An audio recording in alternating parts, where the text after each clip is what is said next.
Selamat datang di bagian ketiga dan terakhir dari seri kanonisasi Perjanjian Baru. Sebuah kisah menegangkan tentang pertarungan iman, kekuasaan, dan penetapan kitab suci yang membentuk dasar kepercayaan umat Kristen hingga hari ini. Tahun 325 M, Kaisar Konstantin mengadakan konsili Nisea, bukan untuk memilih kitab, tetapi meredam konflik dalam gereja. Isu besar saat itu adalah ajaran Arius yang menyebut Yesus bukan Allah sejati. Uskup Athanasius melawan keras ajaran ini. Ratusan uskup datang dari seluruh kekaisaran, dari Antioquia, Alexandria, Efesus, hingga Roma. Tapi tidak semua gereja timur hadir. Beberapa komunitas Kristen Yahudi dan gereja Nestorian dari timur jauh tidak terlibat. Tulisan Perjanjian Baru tersebar dalam bahasa Yunani Koine, bahasa umum saat itu.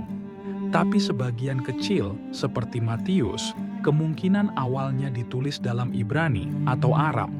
Gereja Barat mulai menerjemahkannya ke Latin. Sebelum Nicea, sudah ada daftar kitab yang dianggap suci. Fragmen Muratori dari abad kedua mencantumkan sebagian besar kitab Perjanjian Baru. Eusebius dari Kaisarea menulis daftar kitab yang diterima, ditolak, dan diperdebatkan. Tahun 363 M, Konsili Laodikia menyatakan hanya kitab-kitab tertentu boleh dibacakan di gereja. Lalu, tahun 393 M, Konsili Hippo menyusun daftar 27 kitab Perjanjian Baru yang identik dengan yang kita miliki hari ini. Selama berabad-abad, Vatikan menggunakan daftar kitab ini sebagai standar. Tapi gereja juga menekan perbedaan. Banyak yang dibakar hidup-hidup karena menolak doktrin resmi. Penyalinan Alkitab hanya boleh dilakukan oleh biara-biara Katolik. Tahun 1517, Martin Luther membuka babak baru. Ia menolak otoritas Paus dan menyusun ulang kanon. Ia mempertanyakan kitab Yakobus, Yudas, Ibrani, dan Wahyu, namun akhirnya tetap memasukkan semuanya, tapi memisahkan Deuterokanonika. Sebagai respons terhadap reformasi, Gereja Katolik mengadakan Konsili Trente tahun 1546. Di sana, 27 kitab Perjanjian Baru diteguhkan, dan kitab-kitab Deuterokanonika Perjanjian Lama secara resmi ditegaskan sebagai bagian dari Alkitab Katolik. Ini meneguhkan perbedaan besar antara Protestan dan Katolik. Protestan hanya mengakui kitab-kitab yang dianggap kanonik oleh orang Yahudi abad pertama. Katolik mempertahankan Deuterokanonika. Ortodoks Timur punya daftar sedikit berbeda lagi, mencakup kitab-kitab seperti 3 Makabe. William Tyndale dibakar hidup-hidup tahun 1596 karena menerjemahkan Alkitab ke bahasa Inggris. Tapi darah para martir ini menumbuhkan bibit kebangkitan firman Tuhan bagi semua orang. Tahun 1947, naskah Laut Mati ditemukan.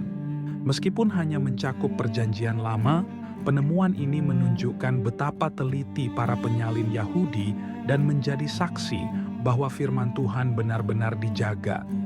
Kini, Alkitab tersedia dalam ribuan bahasa.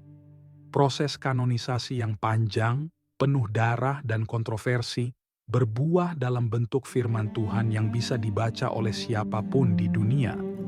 Banyak Injil ditolak. Injil Thomas, Yudas, dan lain-lain dinilai tidak sejalan dengan ajaran para rasul.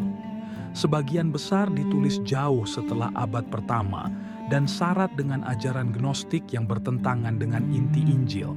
Semua kitab yang diterima harus ditulis oleh rasul atau rekan dekatnya, diakui secara luas oleh jemaat awal, dan sejalan dengan doktrin apostolik.